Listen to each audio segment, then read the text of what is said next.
If you struggle with shyness or social anxiety, check out our free No BS training course with actual useful advice you can do from home.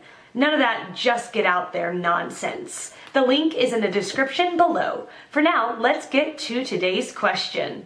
The question, how do you get close to someone when you're both shy, especially around each other? My boyfriend and I met over 3 years ago.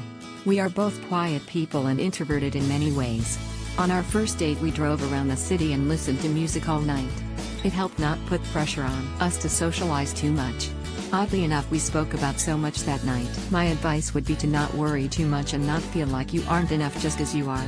I often find it easier being around other introverted people because they just seem to understand my silence better and they don't usually pressure me to fill the void whenever the room goes quiet. I find those people the easiest to open up to. Those who make me feel accepted without putting on a show. Although growing up, my closest friends were mostly extroverts who had this same quality of acceptance as well, so really it just comes down to surrounding yourself with people who won't judge you or critique you for being you. You have lots to say depending on who you're speaking to. It's not about breaking out of your shell. God, I hate when people say that. It's about accepting yourself for who you are, because that's where true confidence comes from. When you're able to accept yourself in totality, the people you're around begin to no longer affect the way in which you act.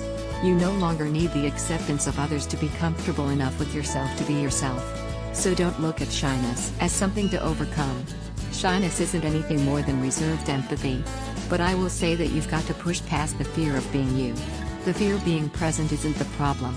It's only a problem if you let it hinder you in any way.